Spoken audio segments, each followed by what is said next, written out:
أعوذ بالله السميع العليم من الشيطان الرجيم بسم الله الرحمن الرحيم والصلاة والسلام على أشرف المرسلين سيدنا محمد وعلى آله وصحبه أجمعين. Assalamu alaikum wa rahmatullahi wa barakatuh. Nous nous retrouvons pour cette nouvelle émission sur le message de l'islam en essayant ensemble de poursuivre notre cheminement parmi les enseignements, parmi les concepts, parmi les éléments. C'est le mois du Ramadan, nous jeûnons et nous devons comprendre pendant ce mois du Ramadan, puisque c'est un moment de réflexion. Ça peut être, d'ailleurs cette réflexion peut être au-delà du mois du Ramadan, mais ce moment est tout à fait particulier parce que ça nous amène à une introspection, à une compréhension de ce que doivent être les éléments de notre pratique islamique et de ses principes, de ses limites, comme nous l'avons vu et dit. Ce qui est particulièrement nécessaire quand nous réfléchissons à ce message, c'est non pas simplement d'essayer de connaître les règles, non pas simplement d'essayer de voir dans le prophète ﷺ ce qu'il a pu dire dans la sunna, ce qu'on appelle aussi dans le Coran, c'est allamakumul kitaba wal hikma, c'est-à-dire il vous a enseigné le livre, le Coran, et puis le hikma ici c'est la sunna du prophète ﷺ. Il y a quand même une chose que nous devons faire parfois dans notre façon de comprendre notre religion, ce n'est pas simplement d'aborder les textes dans la façon dont les règles sont établies, comme les savants vont extraire, c'est-à-dire ils vont sortir les règles des prescriptions islamiques, du Coran, de la tradition du prophète, des hadiths qui sont authentiques et sur lesquels on se repose, mais il y a autre chose sur laquelle nous avons à réfléchir, qui est la sira du prophète, sa biographie en fait. Et dans la sira du prophète, il y a quelque chose qui est extrait quand on va voir un tout petit peu comment il a vécu les choses et comment il a établi, non pas simplement comment il a respecté les règles, mais comment il a vécu. Et c'est pour ça qu'il y a un verset et un hadith. Le premier verset du Coran, c'est comment Allah subhanahu wa ta'ala nous parle du prophète pour nous le présenter. Il nous le présentait et il dit « Tu es certes d'un noble caractère, tu as une noble... un noble caractère. Le prophète lui-même, dans un hadith, dira « Le meilleur d'entre vous est celui qui a le meilleur... » c'est-à-dire le meilleur d'entre vous, c'est celui qui a le meilleur caractère. Et donc, la notion de caractère, la notion de bon comportement, la notion d'exemplarité dans le comportement, ou en tout cas de cohérence et d'application des règles dans sa façon d'être sur la vie est importante. Et puis l'autre chose, comme nous l'avions déjà vu, c'est ce que, quand elle a été questionnée, Aïcha radiallahu anha, quand elle est questionnée sur le prophète, et qu'on vient vers elle et lui dit, puisque certains étaient des compagnons qui ne l'avaient pas vu, ou c'était des tabi'oun, c'est-à-dire des gens qui avaient de la génération suivante, c'est-à-dire mais essentiellement des gens de la génération suivante, il voulait savoir qui était, comment était le prophète. Elle veut mettre en évidence qu'en fait, ce qu'il était, c'est dans sa vie, dans sa biographie est l'expression et la traduction des éléments du Coran, en fait. Kana khuluquhu al-Qur'an.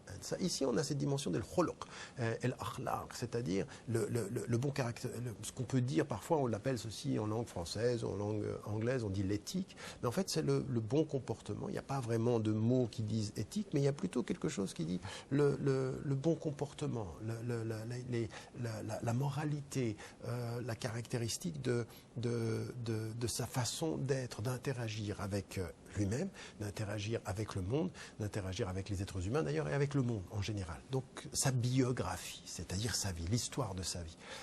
Nous, dans nos façons de lire l'histoire de la vie du prophète, ou sa vie, souvent on s'en tient aux dates, en 570, en 610, en 622, etc., en 632. On connaît toutes les dates, on connaît les... Non mais Allah subhanahu wa ta'ala, il ne nous dit pas qu'il faut suivre le prophète dans les dates qui constituent sa vie, mais qu'il faut l'aimer. Et le prophète, quand il parle à Omar ibn al-Khattab, il lui dit, ça suffit pas d'aimer Dieu plus que toi-même et de t'aimer toi plus que moi. Il faut que tu en arrives à m'aimer davantage que toi. Donc notre amour du prophète, il ne passe pas par la connaissance des dates, il ne passe pas simplement par la reconnaissance de sa mission, mais par l'amour de son être, l'amour de ce qu'il est en tant qu'être humain, parce qu'il est El Mukhtar, le choisi, et il est El Mustafa, c'est-à-dire le purifié. Il est Muhammad ibn Abdillah, il est quelqu'un qui a une... Et il est Rasulullah, c'est-à-dire il est le messager de Dieu, donc il vient avec les caractéristiques et il est d'un noble caractère qu'on a reconnu auparavant. Et on a reconnu son noble caractère comme il était as-sadiq, c'est-à-dire celui qui est le véridique, ou al-amin, celui qui est digne de confiance quant au dépôt. Et ça, c'est des choses qui sont importantes, parce que quand on vient à la sira du prophète, il a été choisi comme dépositaire de la mission parce qu'il est de noble caractère. Et lui dit, le meilleur d'entre vous, c'est celui qui a le noble caractère. Donc tout ce qui va être l'islam. Et ce qu'il dira lui-même, ma mission, qu'est-ce que c'est? Je suis venu pour établir le bon caractère. C'est pour ça que je suis venu, pour que le caractère, les meilleurs des comportements soient établis. Et quand il dit pour parachever les bons comportements, il veut dire par là que les bons comportements que nous trouverons en islam, ce sont des bons comportements qui étaient aussi avant l'islam. Ce sont des bons comportements qu'on trouve dans le christianisme, ce sont des bons comportements qu'on trouve dans le judaïsme, ce sont même des comportements qu'on trouve dans d'autres traditions. Donc, nous ne sommes pas, c'est pas un innovateur en matière de comportement. Il vient rappeler les bons comportements et spécifier le bon comportement musulman. Mais il y a des bons comportements qui sont universellement bons, que tout le monde reconnaîtra. Raison pour laquelle, quand on parle du bon comportement, il ne faut pas qu'en tant que musulman, on parle du bon comportement, de la différence vis-à-vis de tous les autres. Non, nous n'appelons pas à la différence, nous appelons au rappel. En fait, nous rappelons des choses que les gens savent et qu'ils ont oubliées, exactement comme c'est... Qu'est-ce que c'est la darwa, en fait? La darwa, l'appel, c'est quoi? C'est le rappel, en fait. C'est le rappel, c'est des choses sont en vous que vous avez oubliées ou qui se sont voilées ou que vous avez négligées, que nous rappelons. Après, il appartiendra à vous de savoir ce que vous voulez et comment vous voulez vivre. Donc, de ce point de vue-là, nous avons une compréhension extrêmement importante de ce qui nous lie universellement en termes de valeurs et en termes de bon comportement. Et quand le prophète, des années plus tard, va se rappeler de quelque chose qu'il a vécu en matière de bon comportement social, eh bien, quand il a, des années plus tard, il est dans l'islam et il va se rappeler de Helf el-Fudul, c'est-à-dire l'alliance des vertus, le pacte des vertus. De quoi s'agissait? De quoi s'agissait-il? Eh bien, il s'agissait d'un commerçant, dit-on, qui venait du Yémen, qui vient et qui n'a pas la protection clanique. Et quand on n'était pas protégé par un clan, on était exposé à la virulence de n'importe quelle personne qui avait un clan derrière elle. Et donc il vient et puis il sort ensuite, quand il a été maltraité, injustement traité, et il déclare l'injustice qui lui a été faite et personne ne va le protéger. Et donc... Al-Jud'an va rappeler les chefs de tous les clans à la maison. Ils vont faire, le prophète, il est dit à cette époque-là à 12 ans, et c'est là qu'il rencontrera Abu Bakr as-Siddiq, et donc il assiste à ce pacte des vertueux qui dit en fait, au-delà de tous nos clans et de nos appartenances claniques, le principe de justice prévaut sur l'appartenance clanique. C'est que même si vous êtes dans un clan et qu'il y a un homme qui n'a pas de clan et qui est injustement traité, le principe de justice s'applique sur lui au-delà des appartenances. Et donc ça, c'est déterminant. Ça veut dire que le principe de justice doit s'appliquer même si les gens ne sont pas protégés, même chez les gens qui... dans le système tribal et clanique était vulnérable.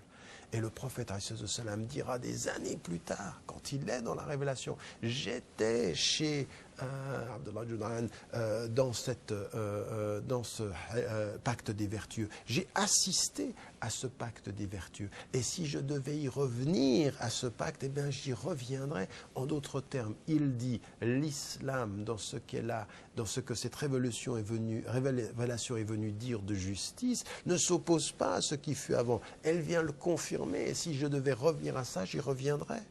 C'est tellement vrai que quand le prophète, il dira, lui, à l'intérieur de l'islam, « Ensur akhak que aide ton frère qu'il soit juste ou injuste, et que quelqu'un lui dit, mais je sais, un des compagnons lui dit, je sais comment l'aider quand il est juste, mais comment est-ce que je peux l'aider quand il est injuste, et qu'il lui ait dit, fais-le cesser l'injustice. Qu'est-ce que ça veut dire? Ça veut dire ton appartenance religieuse et votre fraternité religieuse, le fait que vous appartieniez à la même religieuse ne peut pas justifier que tu acceptes l'injustice de ton frère. La justice est plus importante que l'appartenance. Et c'est l'appartenance à l'islam t'impose de dire et de rappeler la justice à celui qui est musulman et qui deviendrait injuste. Exactement ce qui est dit également dans le système clanique. C'est-à-dire, le système clanique voudrait dire le clan avant la justice. Non, la justice avant le clan. La justice avant toute chose. La justice est au-delà de l'appartenance à la Ummah. Et il n'y a de Ummah, d'ailleurs, que s'il y a justice. La Ummah est une communauté de principes. Elle n'est pas une communauté de sang, ni une communauté d'appartenance aveugle. Donc vous voyez qu'ici, on a du comportement qui vient déjà dans la vie du prophète, avant l'islam, qui est déjà présente avant l'islam, et qui doit, de ce point de vue-là, nous faire réfléchir à ce qu'est le prophète aussi avant, dans sa sira. Et donc ensuite, il a aussi une façon digne d'être avec les gens. Quand il prend les dépôts, il les rend. Il est un être de conciliation. Il fait la paix.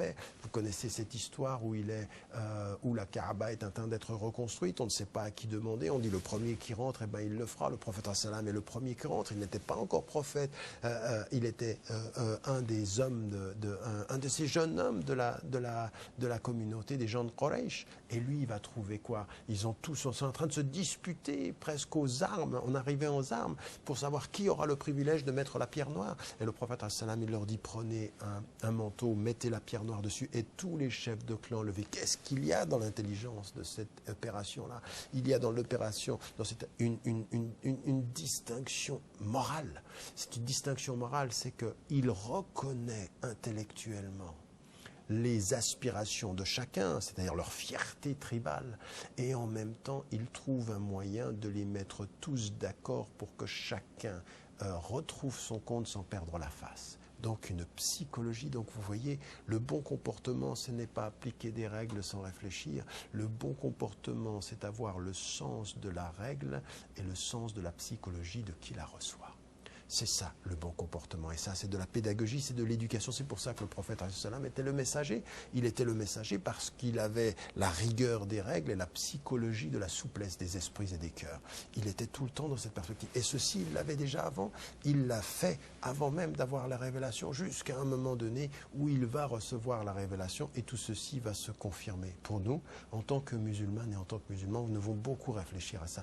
Nous devons faire de sa biographie le cheminement, la lumière, le modèle du bon comportement pour aujourd'hui, dans toutes les facettes de la compréhension de l'islam, de la compréhension des hommes, de la compréhension du contexte, de la rigueur par rapport aux principes et de la souplesse par rapport aux intelligences et aux expériences humaines. Toujours dans la pédagogie, jamais perdre le cap et toujours tenir compte de ceux qui sont avec nous sur le chemin. Nous reviendrons, Inch'Allah, sur ces éléments-là après la pause, bi'iznillahi ta'ala. Wassalamu alaikum wa rahmatullah.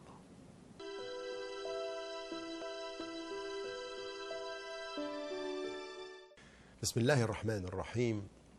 Assalamu alaikum. On se retrouve après cette pause et on continue ce cheminement sur la compréhension du bon caractère, l'akhlaq, le khuluq, c'est-à-dire comment le prophète, qui était lui-même décrit par Allah SWT comme étant quelqu'un d'une noble moralité, comment on retrouve tous ces éléments-là dans sa biographie et qu'on essaye d'y réfléchir ensemble.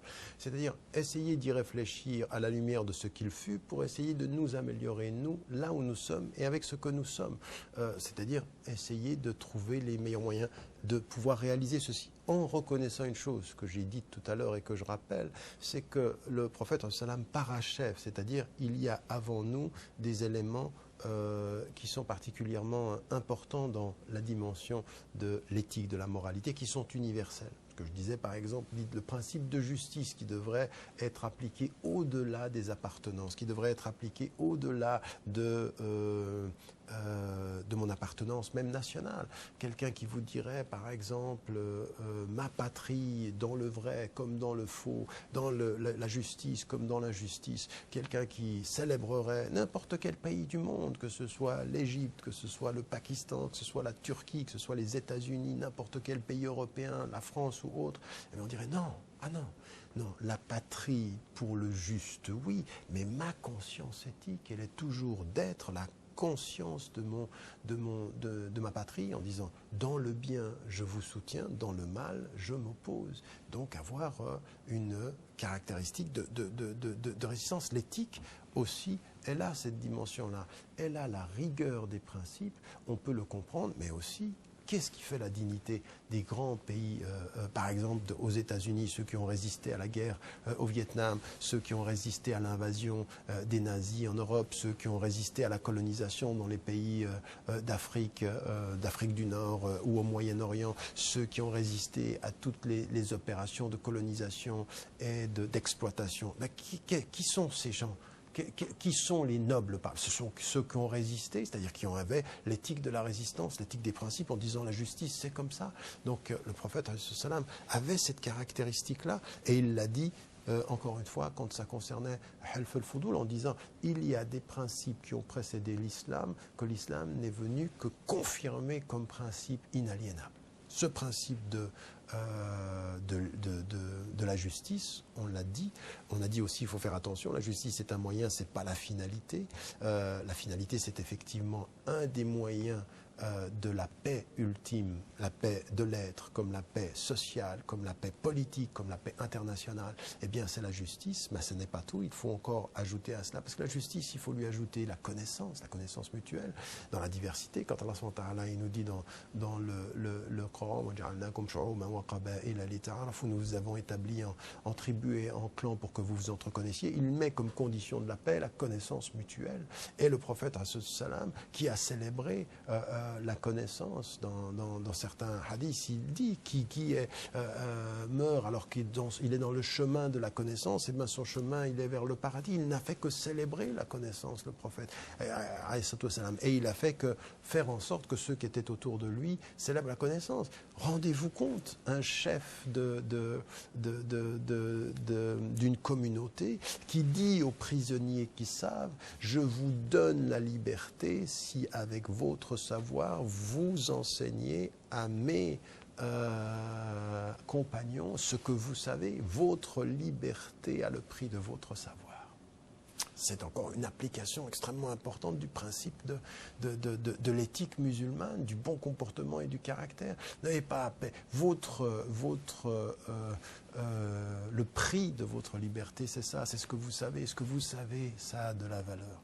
Et ça a cette valeur qui va vous donner votre liberté et qui va éduquer mon peuple. Donc, une célébration de la connaissance qui va même dans l'utilisation de l'éthique de la guerre. Parce que c'était comme ceci que le prophète a transformé toute cette dimension dans tous les domaines. Donc, il y a cette première attitude, donc quant à ces caractéristiques-là, avant qu'il soit le prophète, puis ensuite, quand il devient le prophète, cette attitude qu'il a par rapport aux gens, cette éthique qui est, quand on l'agressait, quand il marche comme ceci à côté de son voisin qui lui jette des ordures, et tous les jours, elle lui répond pas, il ne répond pas, et un jour il ne lui en jette pas, il va le voir et pour lui demander comment ça va, que se passe-t-il? Regardez, il transforme l'adversité en quelque chose qui est une question d'humanité. Ton adversité t'a fait me rejeter, mon humanité me fait me questionner quant à ton état. Idfa billati hiya ahsan. Réponds de la meilleure des façons et tu verras que celui qui avait de l'adversité, ça changera. Ça fait partie des bons comportements, c'est-à-dire que jamais l'adversaire ne doit être le maître de notre comportement. Et là aussi, c'est une dimension particulièrement importante. En tant que musulman, de faire très très attention à garder ses critères quant à son comportement en fonction de soi, en fonction de ses principes, c'est-à-dire que pas en fonction de l'autre. Donc il y a deux attitudes, il ne faut pas voir en l'autre uniquement l'opposition à nos principes, il faut savoir voir Dieu en l'autre, et parfois il y a des éléments de principes qui sont dans les traditions juives, dans les traditions chrétiennes, dans les traditions d'autres traditions qui nous rappellent les principes que nous avons. Donc il faut savoir les reconnaître. Et en même temps, il ne faut pas tomber dans l'autre excès qui serait de dire parce qu'ils sont dominants ou parce qu'ils m'attaquent, je vais leur rendre l'appareil. Non, non, non. Ce qui est le plus important, c'est que quand on est attaqué avec violence, quand on est attaqué avec force et avec l'insulte, bien sûr qu'on a le droit de résister. On a le devoir même de résister à ceux qui nous attaquent. Mais la façon dont on résiste, les modalités de notre résistance, ça n'est pas les moyens que eux emploient, c'est les principes qui nous gouvernent eux. Leurs moyens ne sont pas ceux qui nous gouvernent. Ce qui nous gouverne, ce sont nos principes. Et on répondra avec la noblesse à ceux qui nous attaquent sans noblesse. C'est ce que veut dire justement, regardez ce qui est dit dans le Coran, quand les ignorants, c'est-à-dire que la caractéristique de ceux qui vous parlent, c'est leur ignorance. La caractéristique de celui qui répond, c'est le savoir. Et quand on sait, on ne s'abaisse pas au niveau de celui qui ne sait pas. On est au niveau de ce que l'on sait. Et lui, quand il ne sait pas, vous insulte. Et vous, quand vous savez, vous dites paix. Mon savoir est ma réponse. Paix, paix. Salamullahu alayk. Que Dieu te donne la paix. Donc voilà une dimension qui est la caractéristique du bon comportement. Le prophète avait ceci en permanence. C'est-à-dire qu'il avait ce souci de la règle et en même temps des principes et de toujours être à la lumière des principes. Et à côté de ceci, dans le bon comportement, ce que je vous disais tout à l'heure, c'est une reconnaissance des règles, mais une très très très profonde psychologie humaine. Ahsanukum khuluqan, c'est-à-dire celui qui est le meilleur d'entre vous dans le caractère, il n'est pas simplement le meilleur d'entre vous dans le caractère qui dit la règle intellectuelle, mais celui qui dit les horizons du cœur. C'est-à-dire, il y a toujours une dimension du cœur. Encore une fois, pour les objectifs, on l'a vu dans d'autres émissions, mais en même temps pour la psychologie des gens. C'est-à-dire ne jamais dire la règle ou ne jamais être l'expression d'une règle sans comprendre l'histoire et la psychologie de celui ou de celle à qui on l'a dit ou on la montre. Donc il y a toujours une dimension pédagogique dans le bon comportement, dans le modèle du comportement. Alors le prophète, lui, il était comme ceci. Vous savez, parfois il posait des questions, il répondait différemment à des questions similaires et parfois il avait une souplesse incroyable quand cet homme vient dans la mosquée et qu'il vient faire ses besoins dans la mosquée et que les gens ont envie de le taper. Et le prophète, il les retient, il est dans une psychologie, il a fait une faute grave, mais il ne savait pas. Et donc on va prendre son ignorance et notre pardon par rapport à son ignorance est le début du chemin de son savoir. Je répète, notre pardon par rapport à l'ignorance ou la mauvaise connaissance de quelqu'un, c'est le début de son chemin vers la connaissance, parce que vous lui ouvrez les portes du cœur. Le meilleur des enseignements en matière d'éthique, en matière de bon comportement, il est très affectif. D'ailleurs, vous le savez, quand vous étiez à l'école avec votre professeur, vos enseignants, même avec ce que vous avez préservé de vos écoles dans la plus tendre enfance, ce qu'on garde en mémoire a la clarté de l'intelligence et aussi une dimension affective. Souvent, on réussit mieux quand on aime, soit des fois on aime la matière, ou des fois on aime l'enseignant parce qu'on aime bien comment il est, et des fois on apprend mieux parce qu'on aime davantage. Et le khuluq, c'est ça. Et le khuluq, c'est ça. Et le prophète était un exemple parce qu'il était à la fois respecté, il était à la fois strict, et en même temps il était aimé. Il était aimé dans la façon dont il exprimait les choses. Donc il faut, dans cette éthique, dans ce comportement, reconnaître ceci, comment il était. Et il l'était aussi, à plus forte raison, avec les pauvres.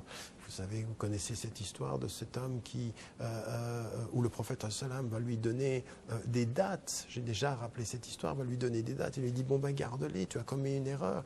Il a la souplesse, parfois avec ceux qui savent, il faut être plus dur qu'avec ceux qui ne savent pas. Ça c'est dans son jugement, mais dans toutes les circonstances.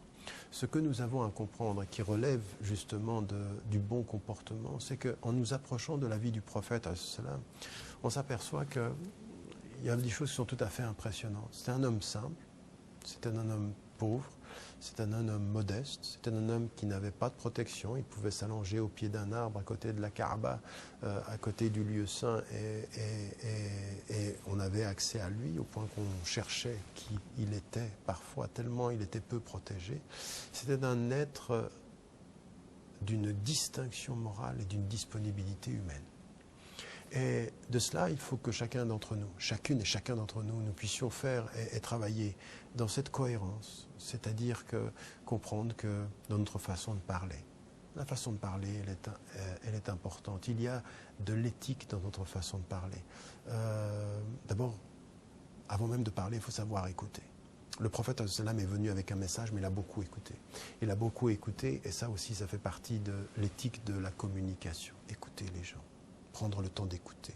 Prendre le temps d'écouter, pas comme certains font, parce que certains, ce qu'ils font, c'est ils écoutent avec l'idée de ce qu'ils vont dire. Donc, ils ne sont pas écoutés, en fait. Ils ont juste donné le temps à l'autre de finir avant de prendre le temps de dire ce qu'ils ont à dire. Ça, c'est pas une écoute, c'est de la gestion du temps, la gestion de la communication. Parle, et puis ensuite, ou alors, parle toujours, en français un peu pas très distingué, on dira cause toujours, parle toujours, puis ensuite on dit ce qu'on a à dire. Non, c'est l'écoute attentive, puis ensuite c'est parler, parler sans vulgarité, parler avec le respect, et puis ensuite c'est aussi agir dans le respect de soi, comme on l'a dit, puis le respect des gens qui sont autour de nous. La distinction éthique, c'est cela qui est important. Notre visibilité, elle ne doit pas être simplement la visibilité de l'habit, ou la visibilité de la couleur, ou la visibilité de la différence. Non, elle doit être la distinction. C'est comme ça, le hadith, il est faible. Man tashabaha biqawmin fahuwa minhum. C'est un hadith qui est faible. Celui qui ressemble à un peuple, il est comme eux. Notre différence ne doit pas être simplement dans la distinction de la pudeur, mais dans la pudeur intellectuelle, dans la distinction de notre façon d'être. En fait, le prophète alayhi salam marchait très vite dans la communauté. On le voyait marcher très très vite et il avait cette distinction morale qui fait que les gens reconnaissaient qui il était pour ce qu'il était, pas forcément dans la façon dont il apparaissait. Que Dieu nous aide, Inch'Allah, à réussir à traduire ceci dans notre vie pendant ce mois et au-delà. Et je vous retrouve sur la chaîne satellitaire Iqra et également sur le site internet Bi'iznillahi ta'ala. À très bientôt. Wassalamu alaikum wa rahmatullahi wa barakatuh.